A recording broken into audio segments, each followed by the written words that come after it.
მოგესალმებით მეგობრებო. დღეს მინდა რომ პირდაპირ ეთერში ჩავერთო ესეთი თემით, რომელიც ჩვენთვის ყველასთვის საინტერესოა. მიმდინარე პოლიტიკურ პროცესებთან დაკავშირებით მინდა გავაკეთო კომენტარები და საზოგადოებას ვაუწყო, რა თამაშები მიდის ახლა მის ზურგს უკან, იმიტომ რომ ფაქტიურად ქართულ ოცნებას აქვს სრული მონოპოლიზაცია ქართულ პოლიტიკურ სივრცეზე და რასაც უნდა ფაქტიურად იმას აკეთებს და მე საზოგადოებასთან მიმართებაში არ ქმნებს ამ ყველაფერს იმას, რისი სურვილიც აქვს და რა სინამდვილეში რაც ხდება.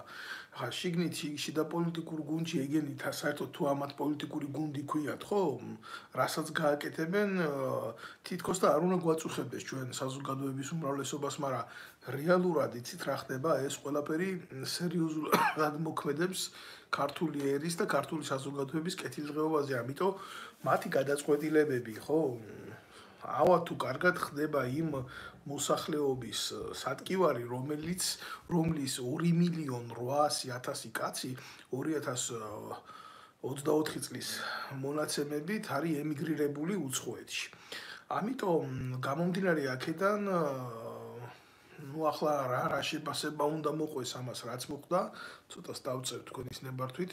ამას მხოლოდ და მხოლოდ შეიძლება მოყვეს ის შეფასება, რომ ბიძინა ივანიშვილი აკეთებს ახალ ტრიუკს, ეს მისი სიტყვები არის და ამ ტრიუკს მალე მოახვევს ქართულ საზოგადოებას თავზე და თუ ახლა ვინმეს გონიათ, თქვენ თუ გონიათ, რომ აი ამ ღარიბაშვილის შეცვლით რამე ეშველება ქართველებს, ქართულ საზოგადოებას და საერთოდ ჩვენ პოლიტიკურ მდგომარეობას დადებით, ხო? აი ძალიან სერიოზულად ცდებით. ეს არის კიდევ ერთი და მორიგი ტყუილი ბიძინა ივანიშვილის და გარიგებული იმ ოპოზიციის, რომელიც მთელი ამ ხნის განმავლობაში ახდენს ჩვენი ერის ოკუპაციას. ეს არ არის მარტო მშრალი სიტყვები, ვინმე სალანძღავთ, იმიტომ ხა დეტალურად გავარკვევთ რაში არის საქმე. პირველ რიგში ვიტყვით იმას, რომ უნდა აღნიშნოთ, რომ შესაკრებთა გადაადგილებით ჯამი რო არ იცვლება, ეს არის ძალიან მარტივი მათემატიკური ჭეშმარიტება. ხა პირიქით ვიტყოდი, ახლა ღარიბაშვილი იჯდა თანამდებობაზე, განაწილებული ქონდა პოსტები პოლიციაში, უშიშროებაში, აქ, იქ, იმის კაცი, იმის ბიძაშვილი, იმის ნათესავი, იმის ახლობელი, ბოლოს ისე იყო გათახსირებული და გარყვნილი, იმასაც კი არ ერიდებოდა, მამამისისთვის ფული ჩაერიცხა და სამთავრობო რეისი ეკირავებია ჩარტერი რომ მოეხსნა. სამთავრობო ჩარტერი პირადი ინტერესებისთვის. რომ გადაფრენილიყო იქ რა ქვია ჰამბურგში და ჰამბურგიდან მერე პირველი კლასის ბილეთებით ამერიკაში რო წასულიყო. ისე იყო გათახსირებული, რომ მაგაზე რო არაფერი არ ვილაპარაკოთ, ხო? ხა ვიღაცამ შეიძლება თქვას, რომ პრემიერ-მინისტრია პირველი პირია და მერე რა რო ასე გააკეთა.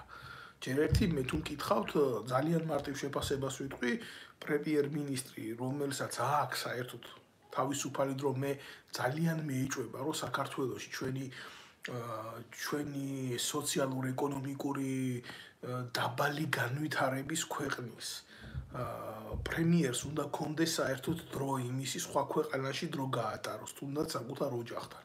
იმიტომ რომ თუ ადამიანს დრო აქვს, მინიმუმ საკუთარ ქვეყანაში უნდა იყოს, რომ ოპერატიულად შეძლოს პოლიტიკურ-ეკონომიკურ პროცესებში ჩართვა. ახლა ეს ცალკე განხილვის თემაა, მაგრამ ეს იმ დონეზე გაირყვნა და იმ დონეზე გათახსირდა ღარიბაშვილი, რომ საკუთარ ცოლს ტყე აჩუქა. ვიღაცა ყანდურის დახმალებით უკაცრავად ცოტა გაციებულება და რა უბედურებაა ეს, იცით რასთან გვაქვს შეხება, ეს არის თანამედროვე ფეოდალიზმი. ეს არ არის მარტო ისეთი შემთხვევა, რომ კაცმა თქვა, რომ აი მე რა შეძლებული კაცია, მდიდარი კაცია, არა, ესაა ფეოდალიზმი. სადაც შვილები, ცოლები, დაწინაურებული კასტა, უახლოესი გარემოცვა, თავისი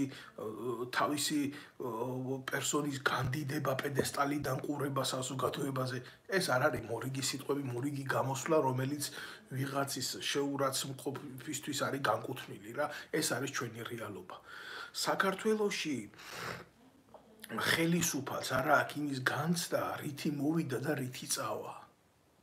არა აქვს იმის განცდა, არა იმ პოლიტიკურ მემკვიდრეობაში თუ რა იყო მისი მოღვაწეობის დროს. არამედ არც იმის განცდა აქვს, თუ რა ქონება დააგროვა ადამიანმა თანამდებობაზე ყოფნის დროს. არ არის იმის განცდა, რომ ადამიანი თანამდებობაზე იმყოფება, ეს არის მისთვის რიგითი პოსტი, რომელიც საზოგადოების ქირით ხდება. ეს ახლა არ გავყვები ამ ფუნდამენტალურ შემეცნებას სახელმწიფოებრივი აზროვნების. დღეს საქართველოში არის ერთადერთი გაგება და სხვადასხვის იტალიური, მე შეგახსენებთ თქვენის ნებართვით ესეთ იტალიურ ხალხურ ანდაზას, რომ სახელმწიფო არის ძროხა, რომელიც უნდა მოწველო. აი დღეს ჩვენი ხელისუფალი შეპყრობილია ამ იდეით, მოწველის ფილოსოფიით და წველავს, სადაც ვის როგორ ანაირად შეუძლია ეს ყველაფერი. ეს ღარიბაშვილიდან არ დაწყებულა და ღარიბაშვილი არ დამთავრდება, მაგრამ ფაქტი ასეთია რა. ეს ადამიანები, ყველა ეს დაჯგუფება, ქართული ოცნების მკვიდრი შვილები, გადასულები არიან სახელმწიფოს მოწველაზე. და всё, ახლა იძახიან, შეიცვლება ყველაფერი ჩიჩილაკათი. ჩემთვის ეს მაგალითად საინტერესო არ არის. ვის მოიყვანს ივანიშვილი ახალ პრემიერ-მინისტრად. საერთოდ თქვენ მიგაჩნიათ, რომ ქვეყანაში პრემიერ-მინისტრი, ვინც არ უნდა იყოს, ის პოლიტიკას განაგებს.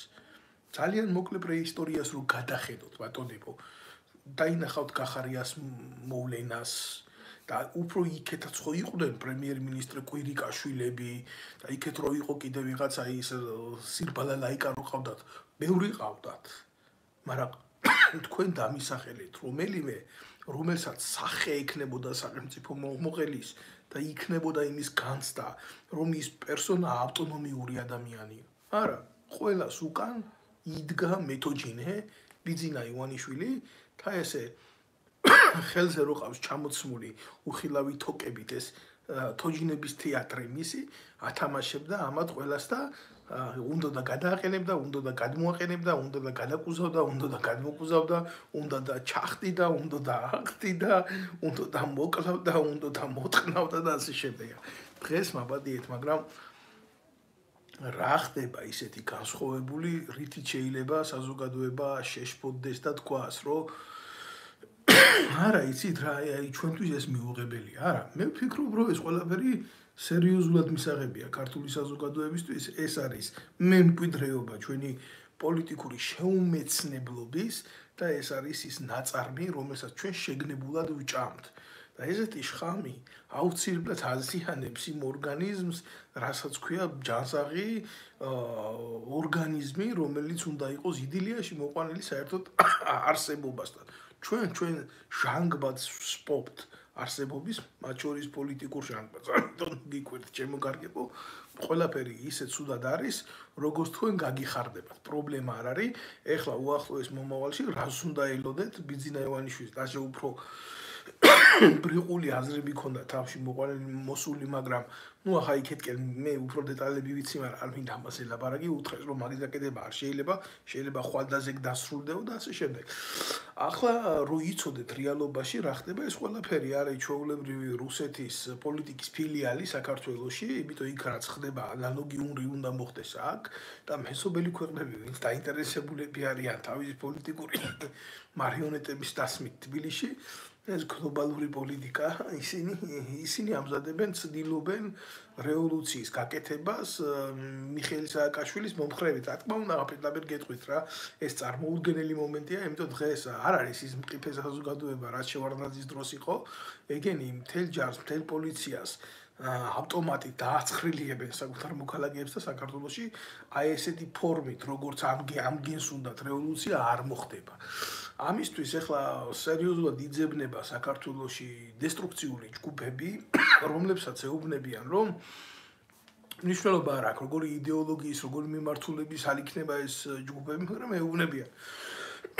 მზად ვართ ჩვენ თქვენ მოგამზადოთ, გასწავლოთ იარაღის ხმარება ყველაფერი ასე.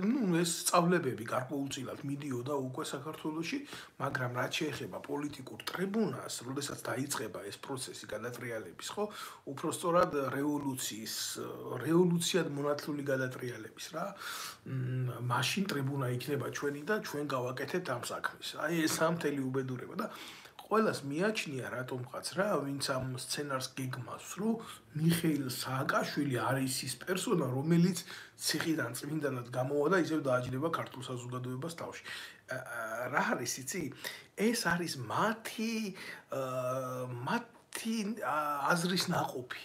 და ჩვენთვის რა თქმა უნდა ხელახალი შეურაცხყოფა და მიუღებლობა ისტორიის, მაგრამ ესეთი რაღაცა არსებობს იდეაში, არსებობს იმიტომ რომ საქართველოში არ არსებობს სამოქალაქო აზრი. საქართველოში არ არსებობს ჭეშმარიტი პოლიტიკური განწყობები, რაც ქმნის რეალურ პოლიტიკას, სენტიმენტალურ პოლიტიკას. თუნდაც სენტიმენტალურ პოლიტიკას, რომელიც ეროვნულ ძალებს მისცემდა იმის საშუალებას გაეკეთებია ქვეყანაში რევოლუცია. ეროვნულ ძალებს რო შეეძლოს ქვეყანაში გააკეთოს რევოლუცია, ვერცერთი უცხო ქვეყნის სადაზვერვო ობიექტი დღეს ვერ შეძლებდა ამ სცენარის გატარებას, რომ გადატრიალება მოეწყო რევოლუციის ფლაგმანის ქვეშ. მაგრამ ამაზე მიდის სერიოზული მუშაობა, მიდის სერიოზული ლაპარაკი, მიდის სხვა ანალოგიური დიფერენცირებული ძალებიდან და ბიძინა ივანიშვილს მე ვფიქრობ, რომ მშვიდად ყოფნის განცდას არ მისცემენ. ახლა გააკეთებს ვინმე, არ გააკეთებს ვინმე, როგორ არის ისიც ყველაფერი გალაქტიონ ტაბიძეს ძალიან კარგად ააქნა, თქვა მე ორ ზღვაშუა ძველის ძველად საომარი იყო ლელოის გადარჩა და სახელად ეწოდება საქართველოს. გადაურჩებით იმის გადმოსახედიდან, როცა ეს შეიქმნა ეს სტრიქონები, ხო? განცდა იყო ისტორიული გავლენის და იმ მომენტში საქართველოს უკვე გადარჩენილი იყო მინიმუმ იმ რეალობით და იმ მოსახლეობით, რაც იყო საბჭოთა კავშირის შემადგენლობაში, მაგრამ დღევანდელი გააზრებით საქართველოს გადარჩენა, ხო?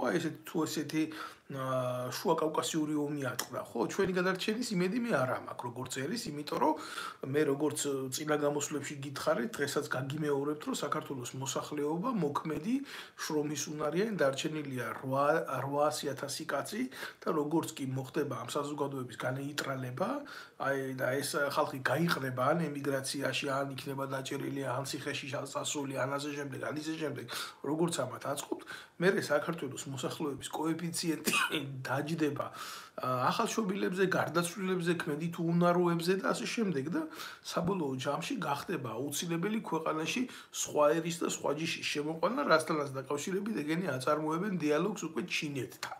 და ჩინეთის ერთი სოფელს რო დაასახლებს ივანიშვილი და რამშველობა ამას ღარიბაშვილის მეთაურობით გააკეთებს, კობახიძის მეთაურობით გააკეთებს, ტუბისის მეთაურობით გააკეთებს, საბოლოო ჯამში დამთავრდება საქართველო. გეუბნებით რომ ეს იდეა გაკეთებულია. იმიტომ რომ არსებობს ჩვეულებრივი სივრცის თეორიის ესეთი მოცემულობა, როცა ტერიტორია რჩება აუთვისებელი, მას მოდიან და იპყრობენ სხვა ერები და ახლა მნიშვნელობა არ აქვს პირველ ეტაპზე ამ უცხო ტომს და უცხო ხალხს რასაბუც მისცემენ და რითი გახდიან ვალდებულს ქართულ სახელმწიფოსთან, მაგრამ სახელმწიფოში, სადაც გენი და სისხლი არ არის ტრანსფორმირებული სახელმწიფოს მართვის მექანიზმთან და სახელმწიფო იდეოლოგიასთან, რომელიც ეროვნული ცნობიერებიდანაა გამოსული, ხო? მას აუცილებლად ემუქრება შეცვლა, გადაგვარება და გადაშენება. და დღეს ესენი იძახიან, რომ უნდა მოიყვანონ ღარიბაშვილის მაგივრად კაცი, რომელიც არის ჩიჩილაკა კობახიძე, რომელმაც ღიად განაცხადა, რომ მისთვის ეროვნული ცნობიერება ცოტა უცხოა და მე მგონი საშიშიცო.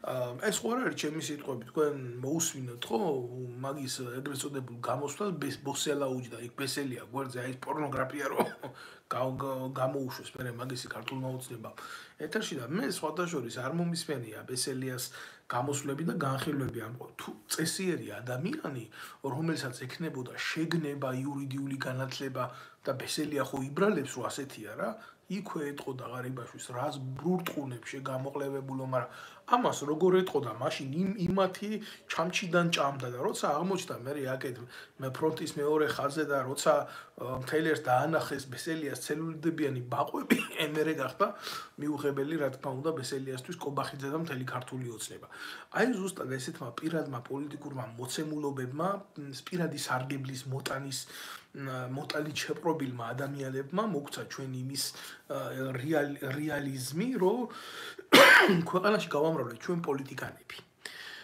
ძალიან ბევრი პოლიტიკანები აი როგორიც არის გუბაზ სანიკიძეები როგორიც არის ესეთი უჯილაგო უჯიშო უსისხლო ღორიშვილები და მივედით იმ რეალობამდე რა რეალობამდეც მივედით მე მინდა რომ ამის შესახებ დეტალურად ვილაპარაკო და მქონდეს ამაზე საშუალება რომ ვილაპარაკო მაგრამ რა არის ხალხი დაბნეულია რა ხალხს აინტერესებს ახლა დღეს ბიძინა ივანიშვილმა 2 და 3 დღის უკან რა თქვა გუშინ როგორი ის კონდა ვარცხნილობა დღეს როგორი ვარცხნილობა აქ და ასე შემდეგ რეალობა ის პოლიტიკური პრეისტორიისა, რომელიც ქმნის მოვლენებს, ხო?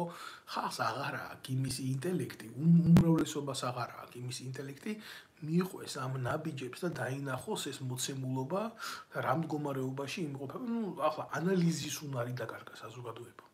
ეს არის თვითონ სამწუხარო, გულახდილად გეუბნებით, იმიტომ რომ დღეს პოლიტიკას შეადგენს გამოყენებული, ის მოქმედი ფიგურები და არიერგარდში მყოფი პერსონები, ვინ ქმნის პოლიტიკას, იცით, რომლებიც არიან კომპრომეტირებულები რა. ეს არ არის თავისუფალი სივრცე, რომელიც იდეოლოგიაზე დაყრდნობით განახორციელებს სახელმწიფოს მართვაზე პრეტენზიებს.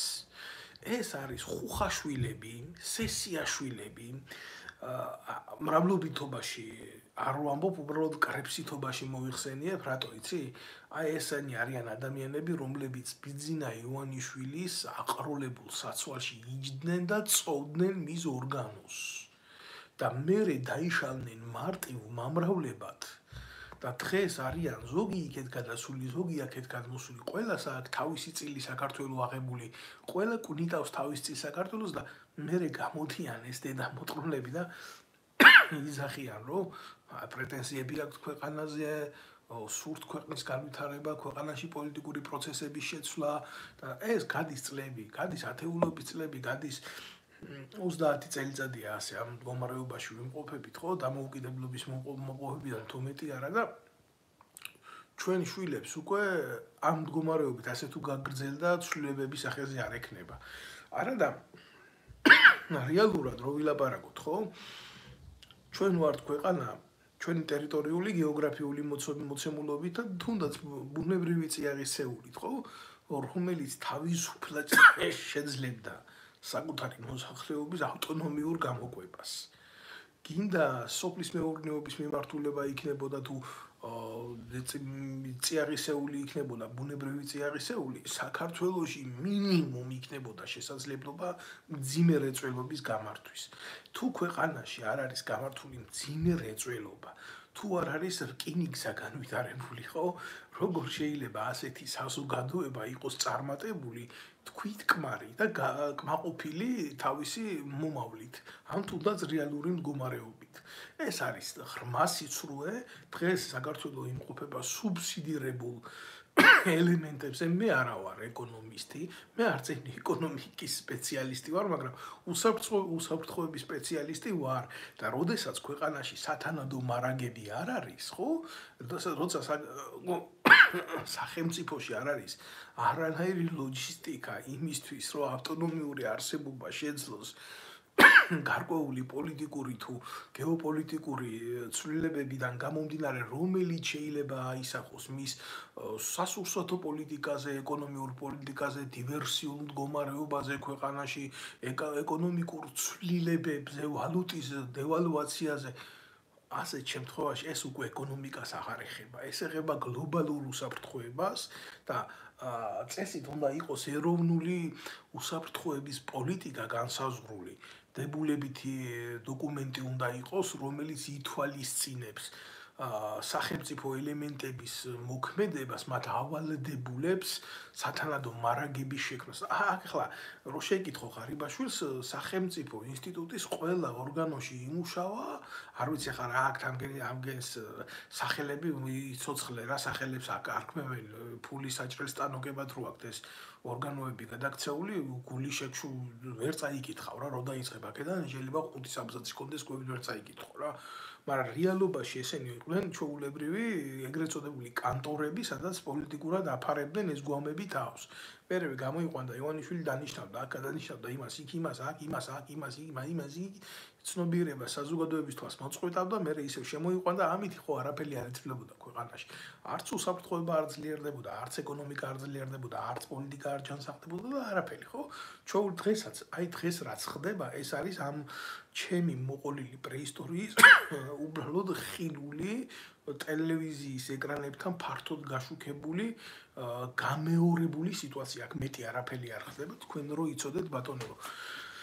ახლა ყველაზე მეტად გულსატკენი რა არის რა? მე არ ვაპირებ დავდგე ახლა და ამ იდიოტის გამოსვლები განვიხილო რა ღარიბაშვილის, მაგრამ გამოვიდა კაცი და ილაპარაკა რაღაცა აი წინ როგორი პატარა ბავშვს რო დაშიჭი ყურს რო აუწევ და გაწითლდება და დაავალებ რომ მეორე დღეს ჭკუით მოიქცეს და ის შეცდომა არ გაიმეოროს აი დაახლოებით იმ სახით გამოვიდა საზოგადოების წინაშე და ლაპარაკობს რანაირ რაღაცას იცი ისა რა ქვია მე ახლა სხვასაც უნდა მიეცესო აქ შანსიო ესე დემოკრატიული პოლიტიკური წყობა გვაქვს ჩვენ კონცეფცია რომ ძალიან ბევრი წარმატებული კაციაო და პრემიერის თანამდებობაზე სხვასაც უნდა მიეცესო კარიერული განვითარების შანსიო მე ორჯერ ვიყავი უკვე ამ თანამდებობაზეო და წინაზე ისე გააგდეს იმიდან რა ქვია თანამდებობიდან 2 საათი არაცადეს კაბინეტში ჯდომა და ანალოგიური გამეორდა ახლაც და ვითომ პრემიერ-მინისტრის კაბინეტი და პრემიერ-მინისტრის თანამდებობა ვინმესთვის ყოფილიყოს პლატფორმა, რომ კარიერა გაიგეთოს. წხვენია ამას რომ ვლაპარაკობ ხალხო. მაგრამ ამან რა იცი ასეთმა მდგომარეობამ და რას მივყავართ იცი ასეთ მდგომარეობამდე გულახდილად რო გითხრათ, ასეთ მდგომარეობამდე ჩვენ მივყავართ უპასუხისმგებლობას. როდესაც ქვეყანაში პოლიტიკური პირი უცნობი თავისი წარსულით, თავისი ღვაწლით მოსულია თანამდებობაზე და მას საზოგადოების ფართო მასები არ იცნობს, შეხება არ გონია, არ უბრძოლია საზოგადოებასთან ერთად, არ უშიმშილია საზოგადოებასთან ერთად. ტირანის წინააღმდეგ რეალურად არაფერი არ უკეთებია. აი მაშინ ხდება ის, რაც ხდება ღარიბაშვილის შემთხვევაში. ჩვენ ვიღებთ ხელოვნურად შექმნილ ადამიანებს და მერე არ უნდა გვიკვირდეს ასეთი წინასწარი ტექსტის წინასწარად დაწერილი ტექსტის უნიჭო გაჟღერების შემთხვევაში თუ ჩვენთვის ეს ყურშიდაც მიუღებელია მოსასმენად და ცხოვრების წესად მით უმეტეს. ძალიან მტკივნეულია და ყველაზე ირონიული და ყველაზე დამამცირებელი ალბათ მისი ეგრეთ წოდებული გამოსვლიდან იყო ის, რომ ახლა მეო წავალო და როგორც იქნაო ჩემი შვილებისთვისო დამრჩებაო დრო. თქვენ ალბათ დასვამთ რა შეკითხვას 2.800.000 ემიგრანტი რომელიც გადასახლებულია საკუთარი ნების საწინააღმდეგოდ სამშობლოდან. აი ვინც ქვეყანაშია მე იმას არ ვეხები საერთოდ იმათმა შეხედონ თავისი მდგომარეობა როგორია. თქვენი შვილებისთვის როდის გქონიათ დრო იმდენი თქვენ თითოეულ თქვენგანს რომ აი ამ ყველაფრის მერე გაგრჩენოდეთ არ გაგრჩენოდეთ პროტესტის შეგრძნება. დღეს ქართველი კაცი გინდ ემიგრაციაში, გინდ საკუთარ ქვეყანაში იმითი კი ვერ არის დაკავებული დრო დაუთმოს საკუთარ შვილებს სათანადოდ ახსავსდელად. იმითია დაკავებული, რომ როგორ მოუტანოს ლუკმაპური დააჭამოს და გაზარდოს ბავშვი. ბავშვი, რომელიც ღვთის საჩუქარია, ქართველმა, რომელმაც ჩვენი ქვეყანა უნდა დაიკავოს. და უმრავლეს შემთხვევაში ბევრი ქართველი ბავშვი იზრდება უდიდოთ და უმამოთ ამათი მოღალატეობრივი პოლიტიკიდან გამომდინარე. და ერთადერთი, რასაც ეს ადამიანები ვალდებულებად ცნობენ, თუ მოკვდები უცხოეთში, ჩამოგათრევენ და ჩაგაგდებენ ქართულ მიწაში.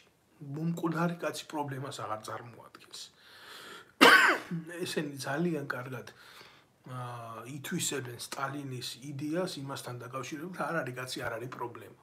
აი ეს მოსწონთ, რეალობაში მოსწონთ. ეგენი სტალინის სურათებს და ძეგლებს ებრძვიან თუ არა რეალობაში, აი ეს მიმართულება ადამიანების მოსპობასთან დაკავშირებით, ყველაზე კარგად აქვს დაჭერილი. უარესები არიან, უფრო მრისხანეები არიან, იმიტომ უფრო უტვინოები არიან. და რა თქმა უნდა ეს შეურაცხყოფელია საზოგადოებისთვის, როცა ამხელა კაცი ღარიბაშვილი გამოდის რა, ერეკლე მეფეს რო ადარებდა თავს მართლა ეს ირაკლი, სად ერეკლე და სად ჩემიყლიო რა, ნათქვამია, ზუსტად მაგაზია ნათქვამი. გამოდის და იმას ამბობს, რომ ჩემი მადლობაო, ჩემ მამასო. მადლობ კაც უხდის მადლობას პრემიერ-მინისტრი, რომლის პრემიერ-მინისტრობის დროს უამრავი პენსიონერი შიმშილით მოკვდა. და რომლის პრემიერ-მინისტრობის დროსაც უამრავ პენსიონერს სულში ჩააჯვა ამ დედამოწყლმა. აი იმ დამოკიდებულებით, მარტო იმ დამოკიდებულებით შემოკარგება, რომ აი ისა 30,000 ევრო რო გადმოარიცხია მამამის ჩარტერული რეისით რო წასულიყო ჰამბურგში. ყველა პენსიონერისთვის აი ეს ქმედება იყო ჩვეულებრივ საკონტროლო გასროლა. გულახდილად გეუბნებით, ახლა მე არ შეუყვები რა იმის დაანგარიშებას. გიგეუბნებით რა, მე ამ თემას არ მივსდევ როგორც ეკონომიკურ ლაიტმოტივად რა. არ შემიძლია მე, არ შემიძლია ვიღაცისნაირად დავხურდავდე სკრუპიოზული კაცი ვიყო და ვის ჯიბეში რამდენი რაჭყუნობს ეს დავთვალო. უბრალოდ გლობალური რეალობა არ იძლევა იმის საშუალებას რა, რომ სხვანაირი აღქმა ნახო სიმართლის. იმდენად დიდი არის დიფერენციაცია ამათ შორის და უბრალო ადამიანებს შორის, რომ მეტი არ შეიძლება რა. არის ესეთი რუსული გამოთქმა პრასტალიუძინა. აი ესე უძახიან ზუსტად. უბრალო ადამიანებს ესენი რა. და ეს არ არის როგორი გამოთქმა, ეს არის ფეოდალური გამოთქმა. უბრალო ადამიანები, ხალხი კი არა, უბრალო ადამიანები. ძაღლებთან, ღორებთან, კატებთან გაიგივებული სულები რა. აი ესეთი აღქმა აქვს ღარიბაშვილს და მის გარემოცვას, ახლა მის გამორემოცვას რა თვითონ გარემოცვის წევრია ბიძინა ივანიშვილის რა. და რეალურად მე რომ მინდოდეს ამ ყველაფერს გავყვე ანალიზის სახით რა არის სიმთელი უბედურება? აი ეს იქეთ ჩასახლებული ოპოზიცია, რომელიც რა თქმა უნდა უტევს რა კოცებს და კოცურ არიერგარდს ხელისუფლების დასაკავებლად, იმიტომ რომ ამათმა ხო უნდა აითვისონ ახალი სივრცეები. რასაკეთებს იცი? იმის მაგივრად რომ რეალური მსაჯული იყოს. ვერც იქნება ვერასდროს რეალური მსაჯული ბიძინა ივანიშვილი და მისი ბანდა დღევანდელი პოლიტიკური მოცემულების, ანუ სააკაშვილის ბანდა ბიძინა ივანიშვილის მსაჯული ვერ გახდება, მაგრამ რეალურად ხო შეიძლება რაღაცა ელემენტარული განცდა იყოს პარიტეტის და რაღაცა ობიექტურობის, ხო? გადასული არის ამ პროვოკაციის პოლიტიკაზე, რომ ღარიბაშვილმა ერთხელ როგორ მოუტეხა ბიძინას ფული. ნახეთ რა არის მთელი უბედურება, ის რომ ქვეყანა დააქციეს. ამაზე კი არ ლაპარაკობენ, არა. ღარიბაშვილმა ბიძინა ივანიშვილს როგორ მოუტეხა ფული რაღაცა კერძო თემებში და ამის წამოწევით არიან დაკავებული, რომ მასა მილაპარაკოს ამაზე. რომ მე ბიძინამ ეს ყველაფერი ნახოს და თქვას, ოხ შეპროჭო, შეღარიბა, ეს როგორი ჩათლახი ყოფილიყარ და მე ეს ყველაფერი არ მწოდნია. ხედავთ რა შეასაქმე? სულ გაყიდული ბიძინა ივანიშვილი ნაციონალურ მოძრაობაზე, რომელიც თავიდანვე ცნობილი იყო ამათთვის ორივე თამაშებისთვის, ხო? კარგად იციან ამათი ფსიქოლოგიური დოსიე ნაცებმა, რომ ბიძინა ივანიშვილი ფულთან მიმართებაში და ფულის მოტეხვასთან მიმართებაში საკუთარ ახლობლებს და ათესავებსაც კი არ პატიობდა არაბელს და ახლა ფიქრობენ, რომ მოდი დესტაბილიზაცია შევიდათ ასეთი სიუჟეტების გაკეთებით, იმიტომ რომ იქნება ირიონ და იქნება ამ ბურუში, ამ ქაოსში შეიქმნას ისეთი სიტუაცია, რომ ჩვენი სარგებელი მოვიტანოთ თუ ხელისუფლებაში ვერ მოვალთ. და რა პრობლემაა ამ ყველაფერში თუ ისარგებლებს მესამე და მეოთხე სახელმწიფო და ცდის მაგალითად გადატრიალების მოწყობას და ამას რევოლუციას დაარქმევს. ხა მე რატო ვლაპარაკობ ამაზე? ამაზე იმიტომ ვლაპარაკობ, რომ ჩემთვის პრობლემა არის თვითონ რევოლუციური აზრის დისკრედიტაცია რა. მე მიმაჩნია, რომ საქართველოში რევოლუცია უნდა მოხდეს. უნდა მოხდეს ფინანსური რევოლუცია, უნდა მოხდეს ფიზიკური რევოლუცია, უნდა მოხდეს სამართლებრივი რევოლუცია, ანუ ამ მიმართულებით უნდა მოხდეს რევოლუციები. და საბოლოო ჯამში უნდა მოხდეს სოციალურ-პოლიტიკური რევოლუცია. ცვლილებებია საჭირო. და ნუ იტყვის, რომ აი რევოლუციების დრო არ არის და რევოლუციები დაუღუპავს, აგერ საფრანგეთში 21 რევოლუციაზე მეტი იყო. მაგრამ გააზრება იყო მიდგომის აბსოლუტურად თავისუფალი თუ არ მოწონდათ ის ადამიანები, ის დაჯგუფება, რომელიც აკეთებდა რევოლუციას, იმას მე კონტრრევოლუციას უკეთებდნენ. და ასეთმა როგორ პრესმა ასეთმა პოლიტიკურმა სიცოცხლემ საზოგადოებისა პოლიტიკურ მოვლენებთან გამოიწვია დემოკრატიის იმ დონეზე განვითარება, რომ დღევანდელ საფრანგეთში, ხო, იმის განცდა არა აქვს, ეს რაღაცა პრეზიდენტი ჩასვეს ციხეში გაასამართლეს, ხო? თუ არ ჩასვეს გაასამართლეს, ხო? და ამაზე ის არ გამოდის და სააკაშვილივით არტირის ციხეში. ესე იგი, თუ მიხვალ იმ დონემდე, რასაც სასამართლო ქვია, ესე იგი მიხვალ და გქონია ამის მოტივები იქამდე, რომ ან დაიცავ შენ თავს, ან თუ არა მიიღებ ეკვივალენტურ სასჯელს შემქმედებებთან დაკავშირებით. საქართველოში, კაცო, რა ხდება? არც სახელმწიფოს აღმასრულებელი ხელისუფლება, არც ჟურნალისტიკა, მით უმეტეს არც სასამართლო, არც საზოგადოების ცნობიერება თავისუფალი არა. ყველა მხრივ, ყველა ელემენტი ასეთ ლაკოფში და ასეთ უბედურებაში და ნეუხში როგორ შეიძლება რომ იმყოფებოდეს, ხო? ჩვენ უნდა მივიდეთ ერთ აზროვნებამდე. ჩვენ უნდა ვიცოდეთ ჩვენთვის საზოგადოებისთვის რა არის მარგებელი.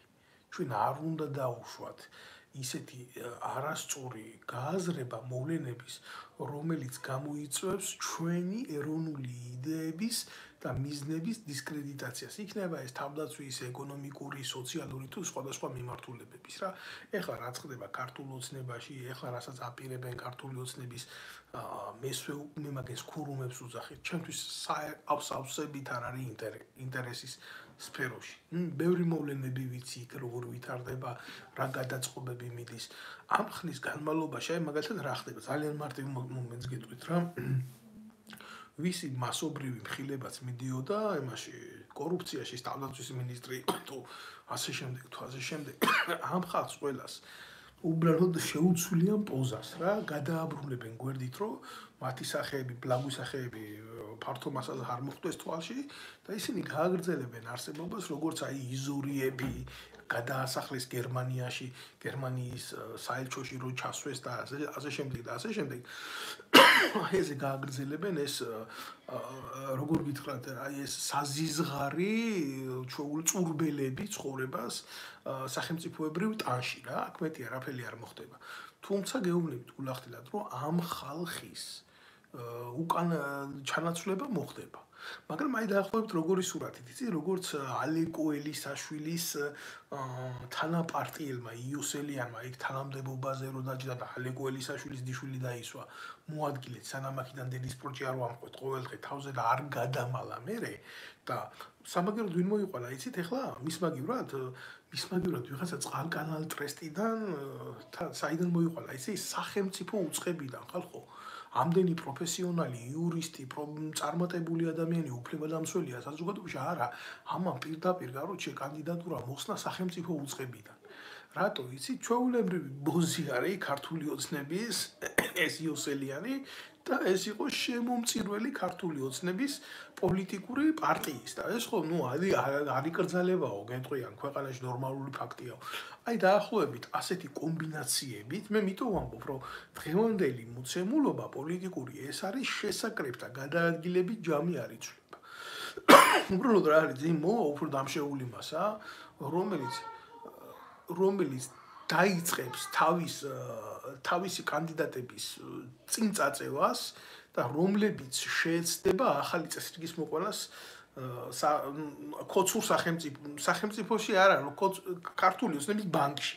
საქართველოს არის დღეს ქართული ოცნების პრივატ ბანკი რა. ხო და ამასთან დაკავშირებით მინდა გითხრას, რომ არ გაგიკვირდეთ, იმიტომ დაიწყება შიდა ინსტიტუციონალური ომები. ეს შიდა ინსტიტუციონალური ომები რას მოგვიტანს ახლა რა? დაზიანებას და ისევ საზოგადოების ინტერესების, დაზიანებას ისევ სახელმწიფო ინტერესების, დაზიანებას ჩვენი ცნობიერების, საზოგადო ცნობიერების და საბოლოო ჯამში ეს ყველაფერი მიზანმიმართული იქეთკენ, სანამდე ბიძინა ივანიშვილი რომელიღაცა ტექნიკური ანგარიშიდან არ მოხსნის სერიოზულ ფულს და ამ წინასაარჩევნო ბატალიებში არ გადაიხდის ძალიან სერიოზულ პოლიტიკურ კვოტას იმისთვის მოახდინოს აიქეთ ჩასაფრებული ტიპების დისკრედიტაცია. იქნება ეს პორნოგრაფიის გამოტანა, იქნება ეს პირადი საუბრების გამოტანა, იქნება ეს სხვადასხვა ცოდვებზე აპელირება, თუ ასე რა. ასე იგი გაყოფილი ხო არის ეს ეგრეთ წოდებული ველი, პოლარიზებული რა, ვინც არიან, ახლა ვინც თვლიან, რომ ერთმანეთში უნდა ითამაშონ პოლიტიკა, ეგ არა, პოლიტიკას აკეთებენ. ჩვეულებრივ როგორც კამს აკეთებენ, ისე აკეთებენ წესიერ ქვეყნებში პოლიტიკას, მაგრამ ეგენი თამაშობენ პოლიტიკას რა. წარმოუდგენელია მარიონეტულ სახელმწიფოში სხვანაირი გააზრება იყოს პოლიტიკური მოვლენების. ამიტომ გულახდილად გეუბნებით მე ამას, რომ აი ამან ჩვენ შეიძლება მიგვიყვანოს ერთ მდგომარეობამდე ეს იქნება ძალიან რთული ჩვენი საზოგადოების და იმ 800,000 კაცისთვის, რომელიც არის როგორც გითხარით, შრომის უნარიანი. თორე ის დანარჩენი ახლა ვინც არის ცოტაში ხო უმრავლესობა არის შრომის უნარო, სოციალურად დაუცველი, ან ინვალიდი, ან მოხუცი, ძალიან მძიმე სოციალური ფაქტორის ქვეშ მყოფი ადამიანი და ის 800,000 კაცი, რომელიც შემოქმედი არის გარკვეული ბალანსის, ფინანსური ბალანსის, ხო, 1000 პრობლემის და ფსიქოლოგიური ტერორის ქვეშ არის მოქცეული იმისთვის, რომ ხვალდაზე რაღაცა ორი ლუკმა იშოვოს და გაიხანგრძლივოს თავისი ყოფა და შეუნარჩუნოს იმ ოჯახს, იქ დარჩენილ ოჯახს ლუკმაყური რა. სულ აი ამის თქმა მინდა, მე ამაზე მინდოდა გამეკეთებია, განცხადება, იმიტომ რომ ძალიან დიდი არის ინტერესი საზოგადოებაში რა იქნება ხვალ და რა მოხდება და ვის დანიშნავენ. ეს არ არის ჩვენი ინტერესი. არ არის აბსოლუტურად საინტერესო ვინ დაინიშნება აქ იმ მინისტრად, ამ მინისტრად, ნუ მიაქცევთ ამას ყურადღებას, ნუ ჩათვლით ამას საჭირო თემად, რომლითაც შეიძლება თქვენი ცნობიერება დაკავდეს. თუ რა თქმა უნდა არ ახართ დაკავებული ჭორიკნობით რა. სრული ამ სიტყვის მნიშვნელობით. მე ჩემი პოზიციებია ესეთი და თქვენი გადასახედით ითეულს თქვენ გასააქვთ და რა თქმა უნდა შეხედულებების თქვენი პრივატულია და მე არ ვერევი ამაში, იმიტომ მე გადმოცემას უკეთებ მხოლოდ საკუთარ აზრებს, სუბიექტურ აზრებს უკეთებ და ეს არის ჩემი განხილვის სპექტრი, რომელსაც მე გთავაზობ თქვენ როგორც ჩემი გადმოსახედიდან დანახულ პოლიტიკას. არც ერთ ეტაპზე არ გქონდეთ იმის განცდა, რომ აი რომელიმე იერარქი გინდა სასულიერო პირი ჩანგამოვა ქვეყნის საზოგადოების სახელმწიფოს და საკუთარ რელიგიის დასაცავად იბრძოლებს და იტყვის, რომ აი ეს მისაღები, ეს არა მისაღები, ეს დამღუპველია, ეს დამაქცეველია საზოგადოებისთვის, რელიგიისთვის, რწმენისთვის, ჩვენი მოსახლეობის. ასეთი განცდა თქვენში არ იყოს, იმიტომ რომ ასეთი თავგანწირვები დამთავრდა ჩვენს სამწუხაროდ უნდა ვთქვა სერიოზულად იმუშავეს საქართველოს საპატრიარქოში უცხო ქვეყნის სპეცსამსახურებმა საკუთარმა რომ იმუშავა ამაზე ახლა რა თქმა უნდა მაგაზე არ მიარწმინდა ლაბარი ფაქტები მიდევსაგერ ხო და ყველანაირად არის ამოწურული ის ფაქტი რომ ვინმეს გაუჩნდება ვაჟკაცობის გმირობის ან ქრისტეს მოყარეობისთვის თავდადების სურვილი ასეთი მოვლენა პირიქით ესეთი რაღაცა ვინმეს რომ გაუჩნდეს თავში რა საპატრიარქოში ის დაექვემდებარება სასჯელს დაახლოებით აი ესეც რა ციანიდი რო შეუგდეს და დაიჭირეს რა მე იმას არ ვამბობ რომ პატრიოტიზმის გულისთვის დაიჭირეს მაგრამ რეალობაში აი ესეთი ფაქტი დასჯის მეთოდი დასაშვებია რა ესაა ჩვეულებრივი ინკვიზიცია რომელიც ევროპაში შუა საუკუნეებში მოქმედებდა აი ცეცხლზე რო წვავდნენ კოცონზე ადამიანებს და ასე დღესაც ასეა საქართველოში უბრალოდ გაშავების დამარცხების წიხლის გამოკვრის ჩაქოლვის და გაუბედურების სხვადასხვა მეთოდები არსებობს და ამ მეთოდებს ძალიან კარგად ცნობს ის ვინც უკვეთავს მუსიკას და მუსიკას დღეს უკვეთავს ბიძინა ივანიშვილი, იმიტომ რომ მას აქვს დიდი ფული და ის იხდის ამ ფულს ოპოზიციაშიც, ის იხდის ამ ფულს დღევანდელ ხელისუფლებაშიც, ის იხდის ამ ფულს იმ ადამიანებშიც, რომლებიც თითქოს და დაინტერესებულები არიან ქვეყანაში პოლიტიკის შეცვლით, ის უხდის ფულს ეგრეთ წოდებულ საელჩოებს, სადამდეც ის გაუდის მისი გავლენით, რომ შეინარჩუნოს გარკვეული სტაბილიზაცია და ამ ზუსტად მისი მოვლინება ღია პოლიტიკურ სივრცეში ეს არის ზუსტად მხოლოდ და მხოლოდ იმის მანიშნებელი რომ ის დარჩეს გავლენის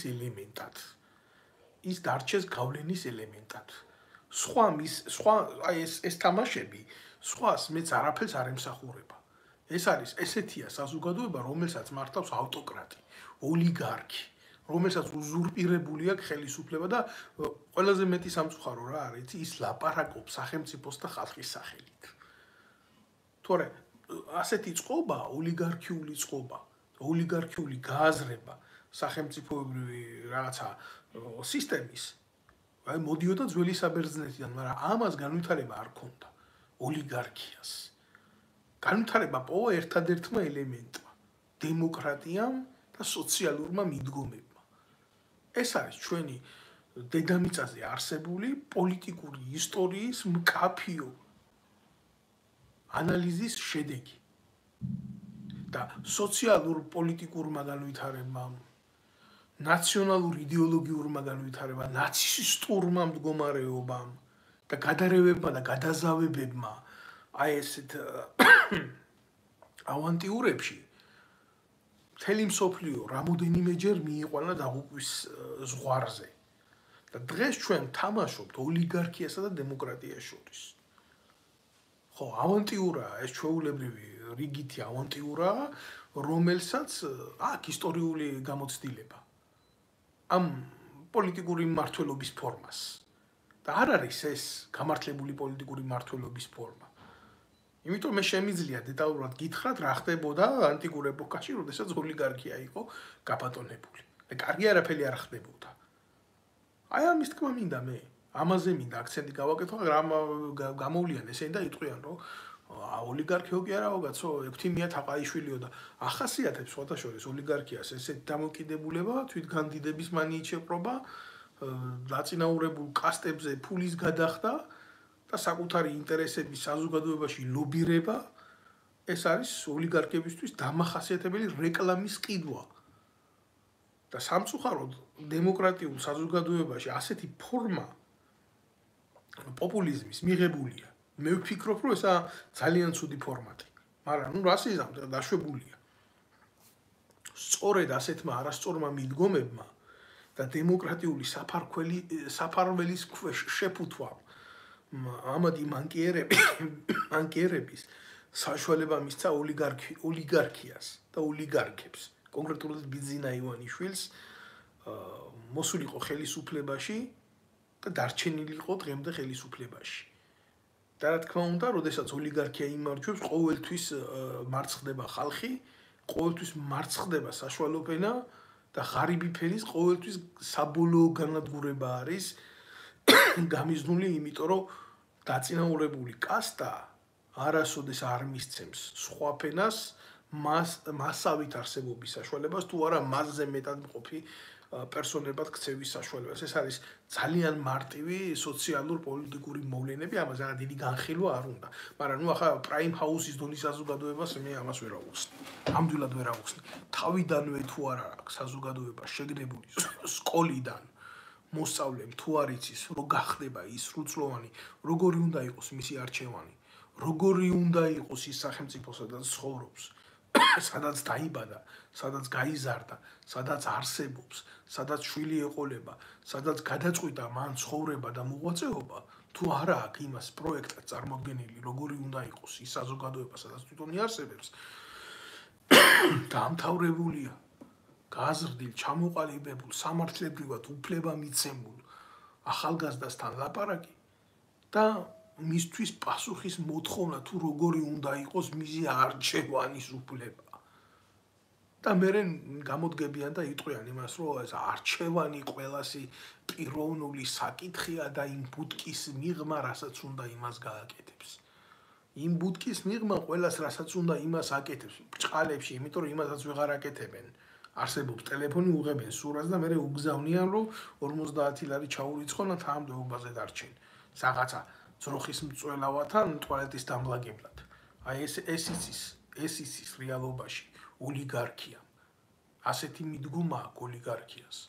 ასეთი ცნობადობა აქვს, ასეთი ხასიათი აქვს სახელმწიფო მართვის იმ ფორმას, რომელსაც დღეს ჩვენ განვიცდით როგორც მწარე ხუნდები. მე ამაზე ვლაპარაკობ, მე ეს მაწუხებს. მე ამაზე ძალიან ბევრი შემიძლია ვილაპარაკო, მაგრამ გულახდილად გეტყვით სურვილი არ მაქვს.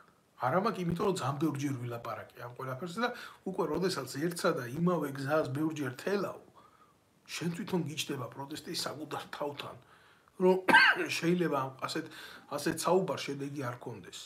აი რა თქმა უნდა, ადამიანს აგდებს ნიჰილიზმში მდგომარეობა ქვეყნის, რომელიც არ იცვლება.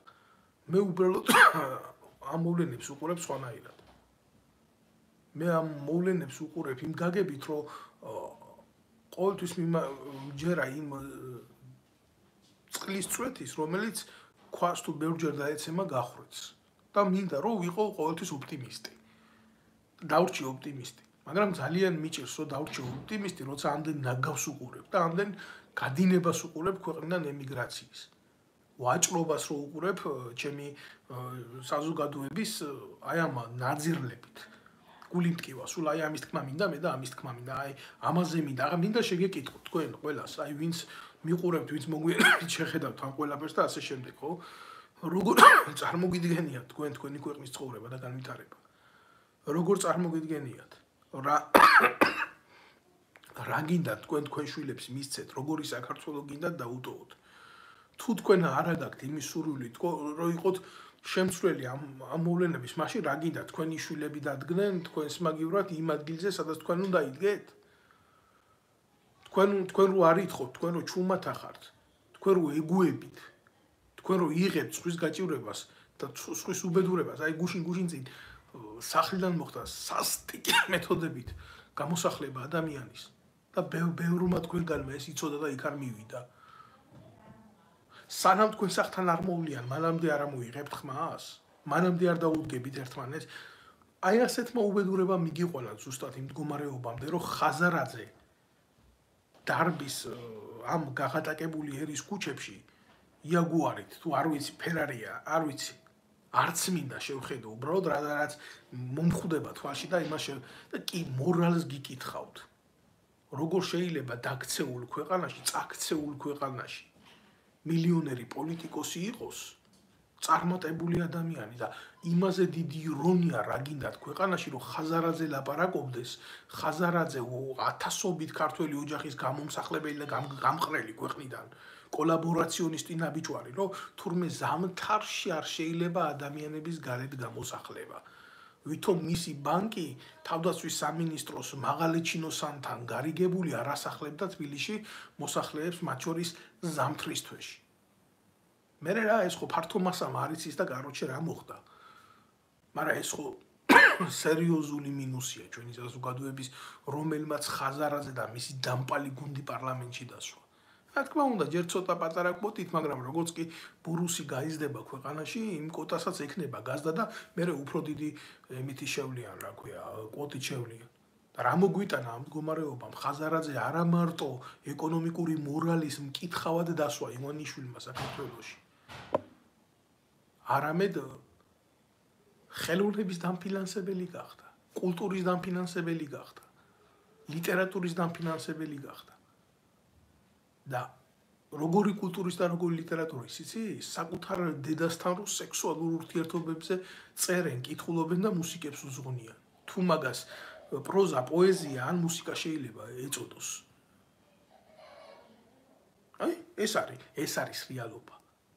მწარე რეალობა, რომელსაც ბევრი გაურბის და უამრავ მათგანს უნდა ფაქტი დამტკიცებულება, რომ აქ მანდა მაინც მოასმენიო მაშინ და აქ უნდა მქონდეს თორემ მოწყობილობები და ჩავრთო რა ამათი დაფინანსებული ტელევიზია რუსთავი ორის მეშვეობით, რაღაცა იმ ტივის მეშვეობით, როგორ ყვნით და ვიღაცას ჩემი გინება და ლანძღვა გაუკვირდება მე, როცა ქალის და კაცის გენიტალიებზე მიდის ლაპარაკი.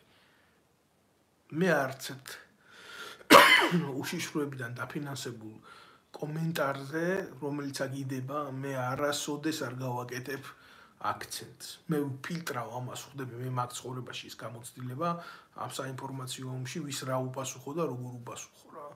მაგრამ ეს იმას არ ნიშნავს, რომ მე ამას არ უყურებ. და ჩემთვის პრობლემაა, როცა უყურებ ამდენი ტროლების ქარხანას. და ეს ტროლების ქარხანა არის ერთადერთი მონაპოვარი. ტროლების ქარხანა ჩვეულებრივ დაჯგუფება, რომელიც სიმართლეს ებრძვის. და ეს ქარხნები, ტროლების ქარხნები არის ერთადერთი მონაპოვარი ქართული ოცნების, რომელიც დაპირებულ 100 ქარხნის მაგივრად მისცეს ხელისუფლებას და ხალხს, საზოგადოებას და ხალხს და სახელმწიფოს ზოგადად რა. ეს არის. ეს არის მწარე რეალობა. ეს არის მწარე რეალობა და კიდე რა არის? იცი მწარე რეალობა? საქართველო, რომელიც ხილბოსტანით მომარაგებელი იყო თელი საბჭოთა კავშირის, დღეს თურქეთია დამოკიდებული.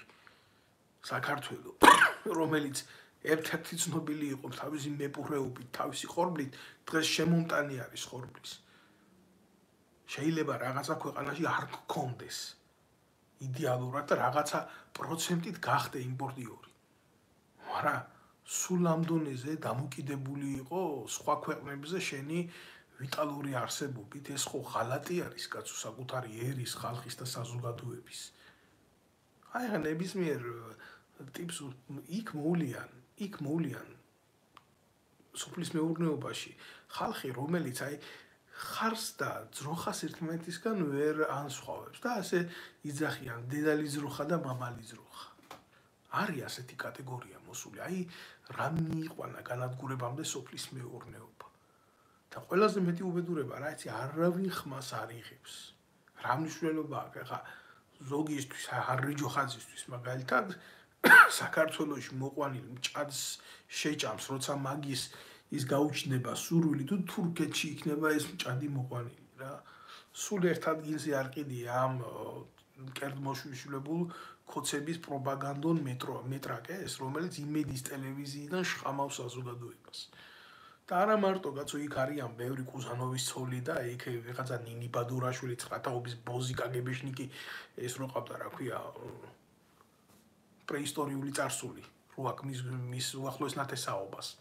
და დღეს კარგად ადაპტირებული და მიშა სააკაშვილის უკანალში ნაჯდომი და ნამყოფი. აი ესეთი ხალხია მოსული. და ამის მიღებას ახდენს ჩვენი საზოგადოება. აი ამათი ნაწარმის მიღებას ახდენს ცნობიერებაში ჩვენი საზოგადოება.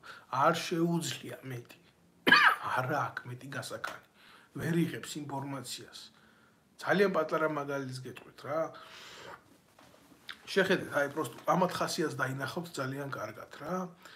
სანამდე სააკაშვილი მოვიდოდა, დაკარგავდა ხელისუფლებას, მანამდე ივანიშვილს უდაჭირდა უზარმაზარი ანტენები დაუყენა მოსახლეობას.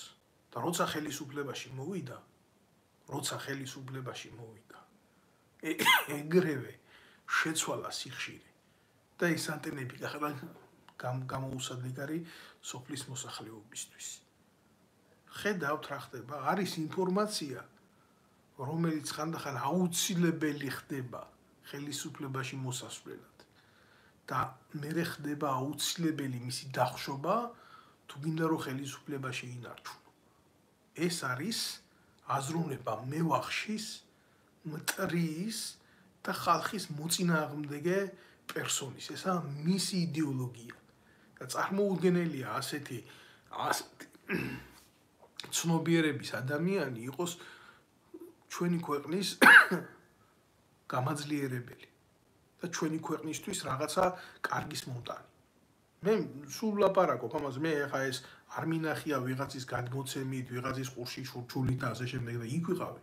იმ პოლიტიკურ მოვლენებში მონაწილეობდი და სხვადასხვა ძალიან მძიმე გასახსენებელია ეგ როცა ვიხსენებ, იმიტომ რომ დღეს რო ბარეური კარგად ბალახობს ქართულ ოცნებაში, მე მახსოვს ეგენი მაშინ სად იყვნენ რა. ეგენი იყვნენ ან ნაციონალურ მოძრაობაში, ან იმალებოდნენ სახლებში.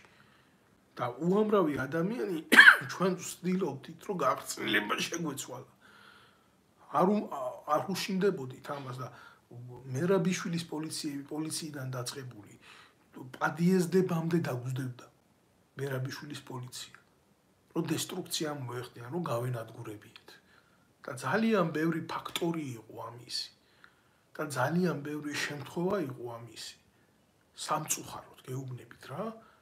და ესეთი ადამიანები გახდნენ მეორე დღესვე მიუღებელი ქართული ოცნებისთვის, როგორც კი ქართული ოცნება დაჯდა ხელისუფლებაში.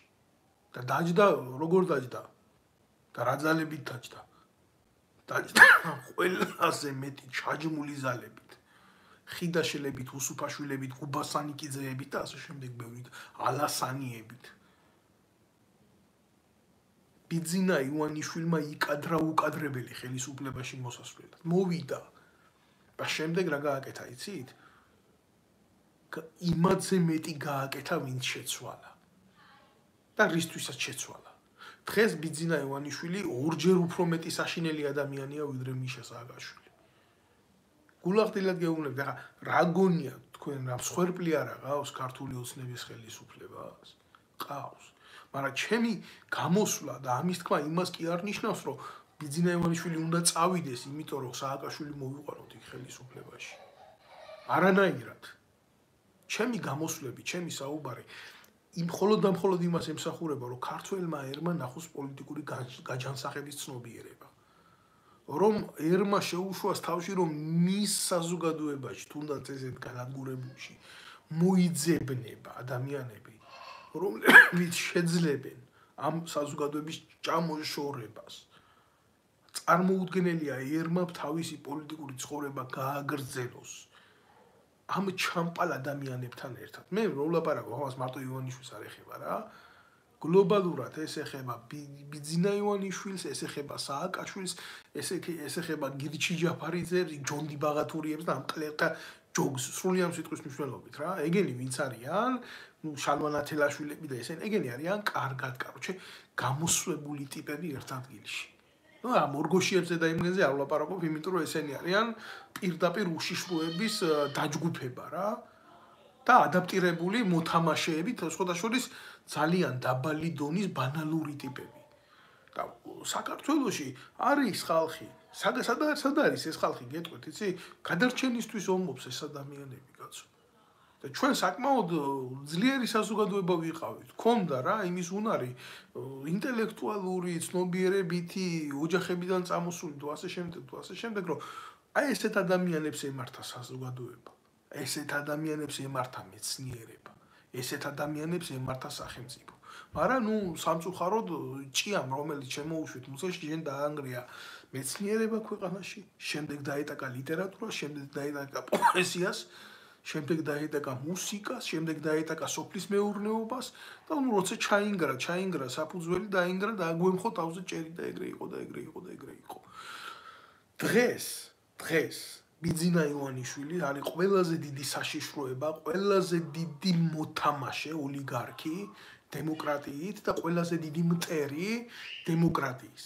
ამას ვიტყვი, ყოველთვის ვიტყვი, ამას სანამ მივიარსებებ, იმის არ იყოს რომში რომ კატონ უფროსი გამოდიოდა და იძახოდა, რომ მე მაინც ვფიქრობ კართაგენი უნდა დაინგრეს, ისე მოკვდა ვერ მოესწრო კართაგენის დანგრევას, მაგრამ საბოლოო ჯამში ისე დაანგრია რომმა კართაგენი, რომ მარილი მოაყარა იმაში სახლის საძირკვლებში, იქ არაფერი აღარ მოსულიყო. თუ ასე არ დაინგრა ბიძინა ივანიშვილის ხელისუფლება, მმართველობა, მისი ტირანიული რეჟიმი, მისი კოლაბორაციონისტული ძალები, იგივე ეს გირჩი ჯაფარიძეები, იგივე ეს იაგო ხვიჩიები, აი საიდან ვიწყებ ლაპარაკს რა? ამ ფსევდოოპოზიციონერებიდან, აი ეს ალიკო ყლელისაშვილი რო არის, აი მისი სახალხო დამცველი რო ყავს, იქ ვითომ იოსელი არის, ის პროჭის და კიდე ეს გუნდი ეგრეთ წოდებული ქალების, ქართველი ქალების, მაია სამნიძეები და იქ ხაზარაძის პარტიაში ერთი იმის სახელი დამავიწყდა, დედამოწყული ქალის, თაისელია ეს. არ ვიცი, არ მახსოვს რა, ვერ ვიტყვი, სახეზე მახსოვს, როგორი ბლაგვი სახი აქვს, მაგრამ ახლა ძალიან თვალში საცემი ყლექალა, აი პირდაპირ ვიტყვი, სრულიად სიტყვის მნიშვნელობით, როგორი ტიპია, იცი, უნახავ მარანახა, რომელ დირკაში შეყოს თავი რო არ იცის რა. და იმდენად თამბეჭდავი სირქალაა, აი ამ მიმართულებით, რომ დამამახსოვრდა. და შე მამუკა ხაზარაძის სახეზე მეტად მახსოვს მისი სახის ნაკვთები, რა გულახდილად გეუბნებით ამას. ხო და სანამდე ჩვენი პოლიტიკური ყოფა გამოჩეკავს ესეთ განავლებს, ხო? ყოველთვის იქნება პრობლემები.